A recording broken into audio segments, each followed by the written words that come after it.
On Friday, I learn a new white magic spell called Tap the Flow. It only costs 1 mana to perform and allows the caster to draw energy from the other world to recharge their mana supply. As I'm walking back from class, I see Raven walking slowly up and down the hallway, staring up at the ceiling and talking to herself. To be or not to be? That is the question. Are you all right? What? What is it? She snaps. What do you want?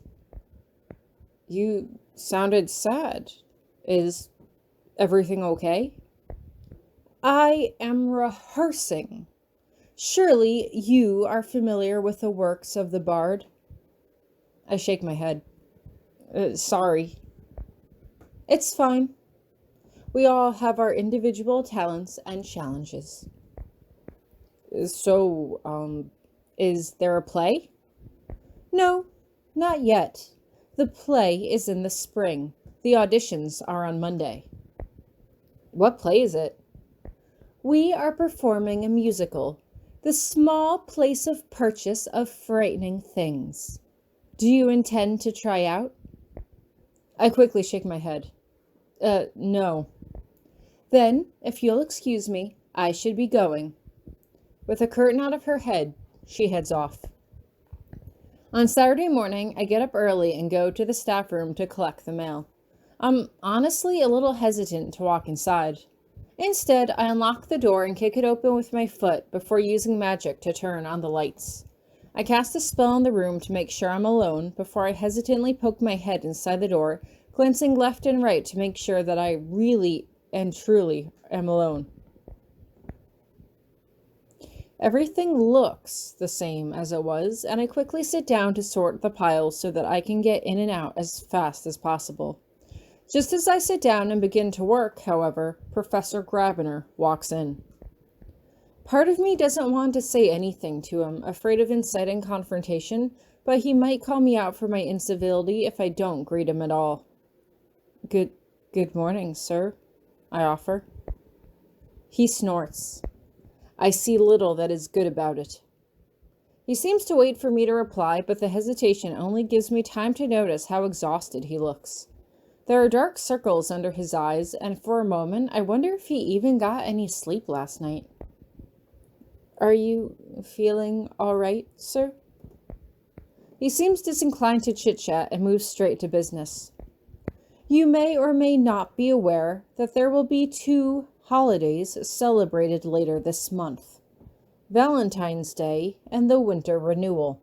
Each set of class officers is expected to sell valentines to the members of that class. I frown. I thought our fundraisers were usually about taking money from people outside the school. In this case, the act of purchase is of ritual significance. As class treasurer, it falls on you to decide the cost of your valentines.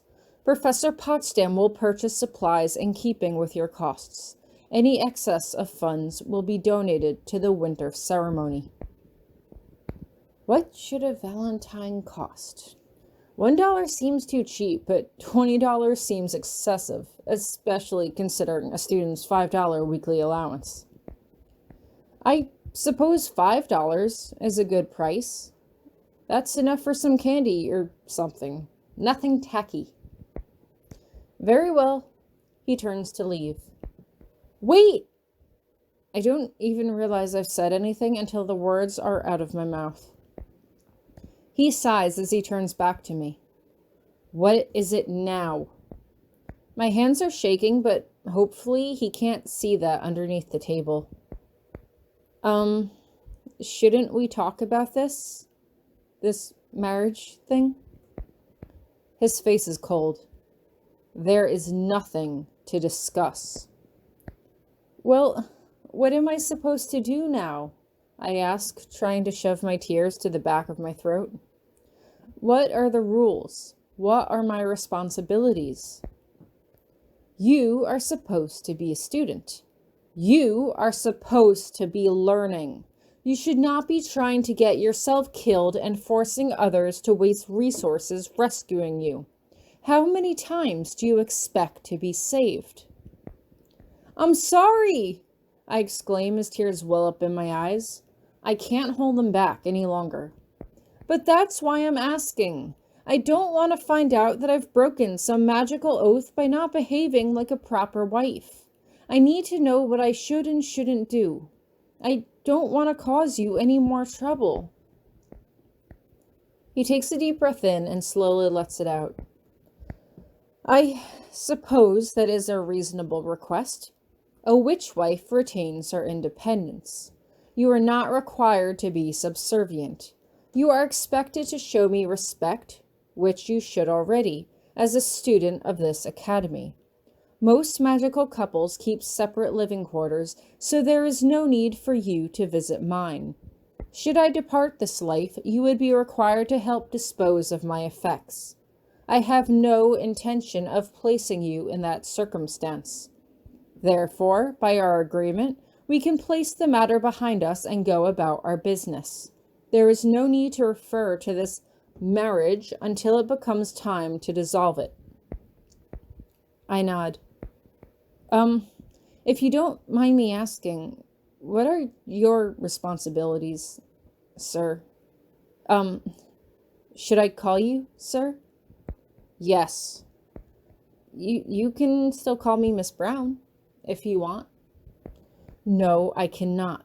You are now a member of my family, and I must acknowledge that. Therefore, I would prefer not to address you at all." I flush. "Right. My responsibilities are to protect and support you to the best of my ability. I doubt you will notice any difference." I nod. "That's enough for now. Thank you for explaining." He leaves me to complete my rounds. Professor Grabiner teleported back to his room and sighed. He closed the door behind him and slumped against it, pressing his forehead into the book he had been carrying. "But that's why I'm asking.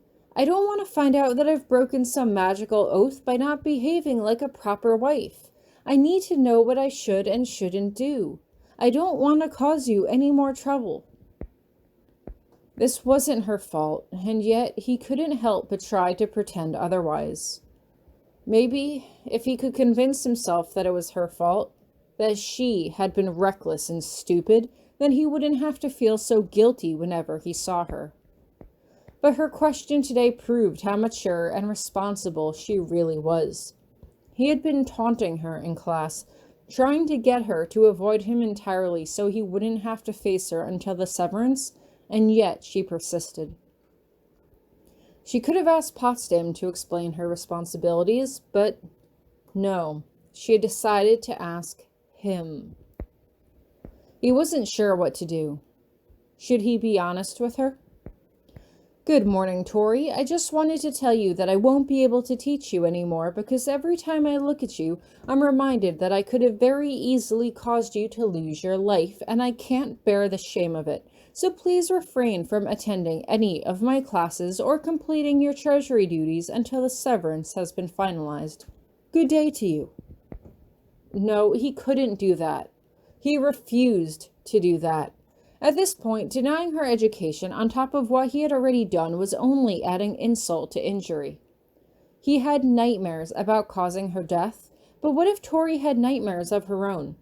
What if she dreamed that he had refused to marry her, and he let her soul be sucked away?